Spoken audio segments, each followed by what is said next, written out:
Welcome back, guys. This is the last part for today, Saturday, May 28th, 2022.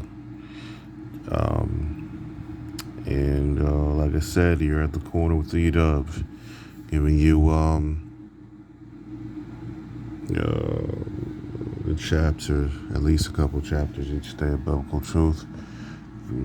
Grateful to be your humble servant to serve the nutrition that God has bestowed upon us for the taking and for our edification in our walk with Christ.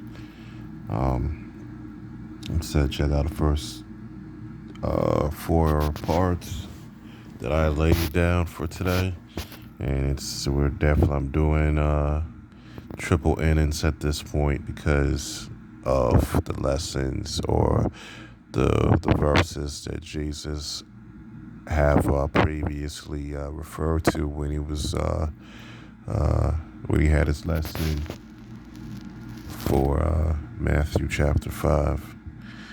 I'm bringing it home. I got caught off at the end of Deuteronomy 23, so I'm repeating that again. I'm bringing it home with Deuteronomy 23 and 24. So as usual,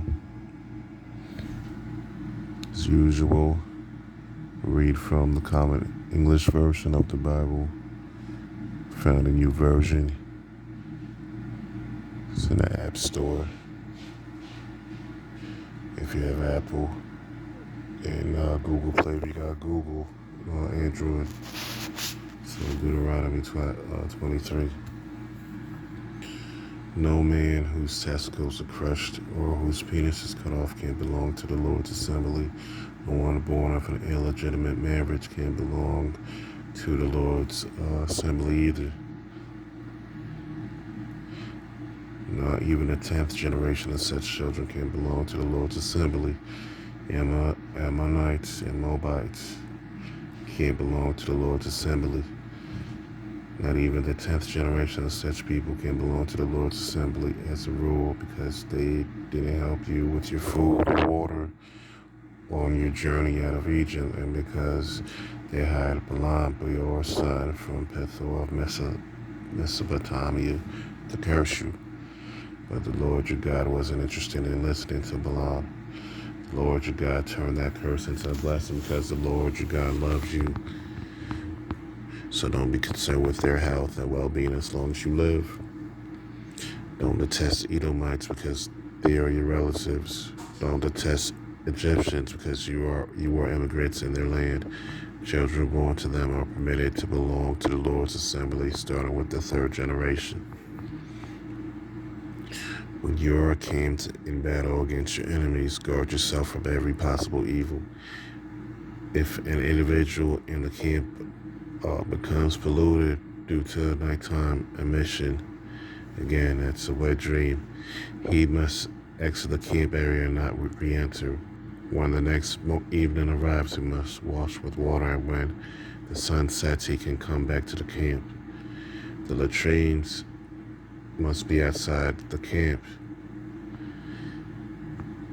You will use them there outside of the camp. Carry a shovel with the rest of your gear. Once you have relieved yourself, use it to dig a hole, then refill it, covering your excrement. Do these things because the Lord your God travels with you right in the middle of your camp, ready to save you and to hand your enemies over to you. For this reason, your camp must be holy. The Lord must not see anything indecent among you, or he will turn away from you. Don't return slaves to owners if they escape and come to you. They can stay with you in your own community or in any place they select from one of your cities, whatever seems good to them. Don't oppress them. No Israelite daughter is allowed to be a consecrated worker. No, neither is an Israelite son allowed to be a consecrated worker. And that's translated into cultic or Celtic prostitute, by the way. Cultic prostitute, pardon me. Don't ring a female prostitute's fee or male prostitute's payment to the Lord your God. God's temple to pay a solemn promise, because both of these things are detestable to the Lord your God. Don't charge your fellow Israelite interest, whether on money, provisions, or anything one might loan. You can charge foreigners interest, but not your fellow Israelites. Do this so that the Lord your God blesses you in all your work on the land you are about to possess. When you make a promise to the Lord your God, don't put off making good on it, because the Lord your God will certainly be expecting it from you. Delaying it will make you guilty. Now, if you simply don't make any promises, you won't be guilty of anything. But whatever you say, you should be sure to make good on, exactly according to the promise you freely made to the Lord your God, because you promised it with your own mouth. If you go into your neighbor's vineyard, you can eat as many grapes as you like until full, but don't carry any away in a basket. If you go into your neighbor's grain field, you can pluck ears by hand, but you aren't allowed to cut off any of your neighbor's grain with a sickle. That's Deuteronomy chapter 23 and final chapter 24 for today. And give you a few seconds to find it. Deuteronomy 12. Chapter 24. Okay. Let's say a man marries a woman, but she isn't pleasing to him because he discovered something inappropriate about her. So he writes up divorce papers, hands them to her, and sends her out of his house. She leaves his house and ends up marrying someone else. But this new husband also dislikes her, writes up divorce papers, hands them to her, and sends her out of the house. Or suppose the second husband dies. In this case, the first husband, who was originally divorced this woman, is not allowed to take her back and marry her again after she's been polluted in this way, because the Lord detests that. Don't pollute the land that the Lord your God is giving to you as an inheritance. A newly married man doesn't have to march a battle, neither should any related duties be placed on him. He's to live free of such responsibility for 1 year so he can bring joy to his new wife. Millstones, or even just the upper millstone, must not be pawned, because that would be pawning someone's livelihood. If someone is caught kidnapping their fellow Israelites intending to enslave the Israelite or sell them, that kidnapper must die. Remove such evil from your community. Be on guard against outbreaks of skin disease by being very careful with what you do. You must carefully do everything the Levitical priests teach you, just as I commanded them. Remember, after all, what the Lord your God did to Miriam on your departure of Egypt. When you make any type of loan to your neighbor, don't enter their house to receive the collateral. You must wait outside. The person to whom you are lending will bring the collateral to you out there. Moreover, if the person is poor, you are not allowed to sleep in their pawn coat.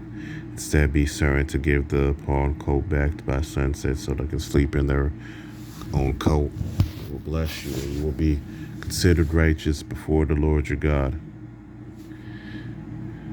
Don't take advantage of poor or needy workers, whether they're fellow Israelites or immigrants who live in your land or cities. Pay them their salary the same day before the sun sets, because they are poor and their very life depends on that pay, so they don't cry out against you to the Lord. That will make you guilty.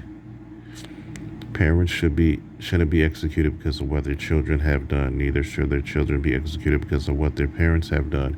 Each person should be executed for their own guilty acts. Don't obstruct the legal rights of an immigrant or orphan. Don't take a widow's coat as a pledge for a loan. Remember how you were a slave in Egypt, but how the Lord your God saved you from that. That's why I'm commanding you to do the same thing. Whether you are reaping the harvest of your field and you leave some grain in the field, don't go back and get it. Let it go to the immigrants, the orphans, and the widows, so that your Lord, your God, will bless you in all that you do. Similarly, when you beat the olives off your olive trees, don't go back over them twice. Let the leftovers go to the immigrants, the orphans, and the widows. Again, when you pick the grapes of your vineyards, don't pick them over twice. Let the leftovers go to the immigrants, the orphans, and the widows. Remember how you were a slave in Egypt. That's why I'm commanding you to do the same. Or that's why I'm commanding you to do this thing. Deuteronomy 24. And I personally and humbly thank you that you spent an hour plus with me today for this edition of The Corner with E-Dub. God bless you and your family, and may he remain, and may he continue to be a blessing to you and your family during these tough times. Thank you so much that I'm privileged and able to honor him in this way, that I get to do this on a daily basis. So thank you for spending this extended time today at The Corner with E-Dub.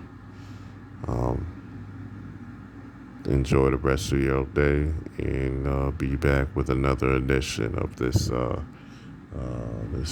spiritual food that we get to enjoy and partake in. Peace.